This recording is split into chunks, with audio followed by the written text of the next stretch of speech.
आज दुबई को दुनिया एक लग्जरी सिटी के नाम से जानती है। बुर्ज खलीफा, सुपर कार्स, ग्लोबल टूरिज्म और बिलियन डॉलर बिजनेस।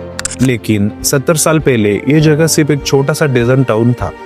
ना ऑयल, ना रोड्स, ना फ्यूचर की कोई गारंटी। 1950 के आसपास दुबई की इकोनॉमी सिर्फ 3 चीजों पर डिपेंडेंट थी: फिशिंग, पर्ल डाइविंग और small trade. Pearl industry already collapse हो चुकी थी, लोग गरीब थे, इंफ्रास्ट्रक्चर ऑलमोस्ट जीरो था। इस फेज में 1958 में शेख राशिद ऑफिशियली दुबई के रूलर बने। शेख राशिद का एक बड़ा ही फेमस थॉट था: मेरे दादाजी ऊंट की सवारी करते थे, मेरे पिताजी ऊंट की सवारी करते थे, मैं मर्सिडीज चलाता हूँ, मेरा बेटा लैंड रोवर चलाता है, लेकिन मेरा पोता ऊंट की सवारी करेगा। मतलब प्लानिंग नहीं की तो सब खत्म हो सकता है। शेख राशिद ने सबसे पहले फोकस किया दुबई क्रिक पर। यह दुबई का हार्ट था, लेकिन एक प्रॉब्लम थी, बड़ी शिप्स क्रिक में आ नहीं पाती थी। शेख राशिद ने लोन लिया और 1959 से दुबई का प्रोजेक्ट शुरू हुआ।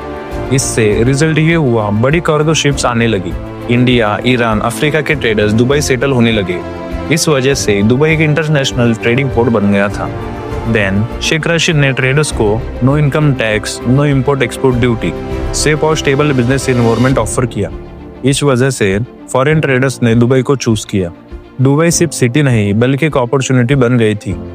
1960 में जब कई गल्फ सिटीज के पास बेसिक रोड्स भी नहीं थे, शेख राशिद ने दुबई इंटरनेशनल एयरपोर्ट बनवा दिया। फिर roads and bridges, Dubai municipality, electricity and water systems, school और हॉस्पिटल्स बनाए गए। सबसे शॉकिंग बात, दुबई में ऑयल 1966 में मिला। मतलब डेवलपमेंट ऑयल से पहले स्टार्ट हो चुकी थी। 1966 के बाद ऑयल रेवेन्यू आया, लेकिन शेख राशिद ने यह पैसा दुबई के डेवलपमेंट में लगाया। पर दुबई ने कभी ऑयल पर ब्लाइंड डिपेंडेंसी नहीं रखी। 1970 में शेख राशिद ने एक बोल्ड डिसीजन लिया। रेगिस्तान के बीच में पोर्ट बनाने का डिसीजन लिया और उसका नाम जेबल अली पोर्ट रख दिया। लोगों ने इस बात पर उनका बहुत मजाक उड़ाया, लेकिन उनका जेबल अली पोर्ट बनाने का पर्पस वेरी सक्सेसफुल रहा। आज ये पोर्ट वर्ल्ड के लार्जेस्ट मैनमेड पोर्ट्स में से एक है। जेबल अली फ्री जोन ने थाउजेंड्स ऑफ कंपनीज अट्रैक्ट की। 1968 में ब्रिटेन ने गल्फ छोड़ने का डिसीजन लिया। शेख राशिद ने शेख ज़ैद के साथ मिलकर यूनाइटेड अरब अमीरात का फाउंडेशन रखा। 1971 में यूएई बना। दुबई को पॉलिटिकल स्टेबिलिटी और सिक्योरिटी मिली और ये दुबई की ग्रोथ के लिए सबसे स्ट्रॉन्ग बेस बना। शेख राशिद सिर्फ रूलर नहीं थे, वो एक लॉन्ग टर्म थिंकर थे। उनकी वजह से दुबई आज अलग ही मुकाम पर है। शेख राशिद की डेथ के बाद उनका बेटा शेख मोहम्मद बिन राशिद दुबई के नए रूलर बने। उन्होंने दुबई के ग्रोथ को कंटिन्यू रखा।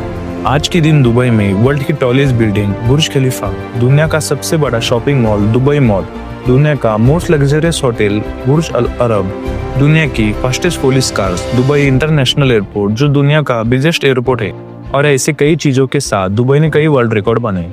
और इसी के साथ दुबई आज सेफेस्ट सिटी में से एक है और क्लीनेस्ट सिटी भी है।